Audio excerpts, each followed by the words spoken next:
I have one more question. Sure. I remember back in the days when we used to shoot, there was also bows that didn't have those notches. So you had to use your thumb or you had to use this finger.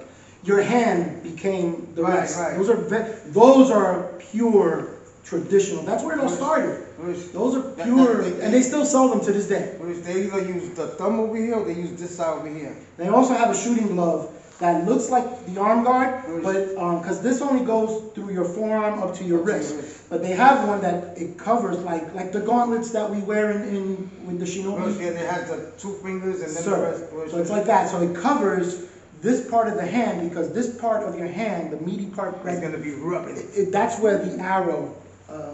I have another bow that I recently acquired. It's a 1960s.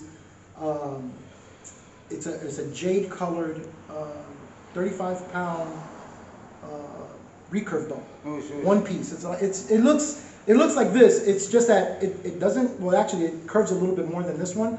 And it's made out of fiberglass, and it doesn't have a rest. It shoots off the shelf. It looks almost like the what's in Genghis Khan that they used to have. No, those are the Mongolian. Those are the Mongolian. But I'm talking about the curve. It's almost. Oh yeah, the curves are very exaggerated. Yes. No, this one that I'm talking about, I was gonna bring it, but I'm not. Yeah. But it's similar to this one. It has a little bit more of a curve. It's more pure recurve. So yeah. They have bows like that. The real traditional bows didn't have notches. No, you know, it was like you were shooting, and also other archers. That's why you were saying that it was real pivotal that you train with your own. Yes. Because if you don't have no notches, you have to get used to that bow. Well, once you learn the basic fundamentals of shooting. Then you proceed to practice with, as you say, once you get your own equipment, then you just spend hours and hours and hours. It's like martial arts. You're training in a kata. You want to make sure that kata is crisp, that the manipulation of your weapons are fine. It reflects on what you're doing. Almost the same. I actually enjoyed the segment that you were talking about with the way you were holding the kama when you're performing a kata. The relationship between whether you're going to be applying it against an empty-handed person or a person that's utilizing a weapon against you.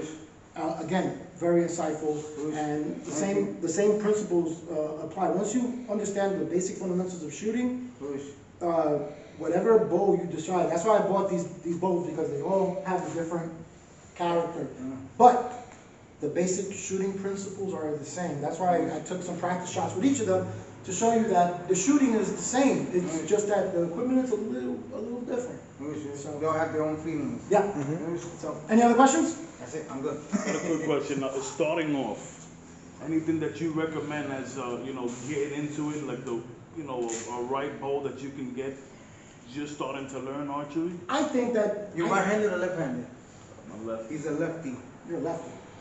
Okay, I don't have a lefty bow, and this actually shoots ambidextrous. You could use this one. The only thing is, I don't have a thing, a rest, but it doesn't matter. You could shoot off the shelf. So if you lefty, you hold the bow with the left, correct? No, you hold it right, hold it with the right, right. left to draw back. You hold it with the left, and you draw with the right. And so, right-handed people hold it with the left arm and draw back with the right. Any other questions? No. Cool. But most of the fundamentals we already talked about. Now it's so you guys know all of the bows have a section called a riser, which is the handle area. This area here, they're called the limbs. This is the string. These are knocking points where you're knocking, where you're setting your bowstring. This is the bowstring itself. There's a section here that the way that the string is constructed is called the serving. And the serving is where you set up your knocking point. The knocking point, you usually put something there, like guys that are into shooting, eventually they make their own. But when you purchase your equipment, they usually have these little brass rings that they clamp onto the string as that will be the knocking point. Also, it clamps like that. You got align it It's like here, like these are the knocking points, and there's, like, if you can see, I actually made one from a zip tie. And then in one of my other bows, I actually took a needle and thread, and I sewed my own, you know. Right into the string. Yep, because I'm home, I'm bored, watching TV.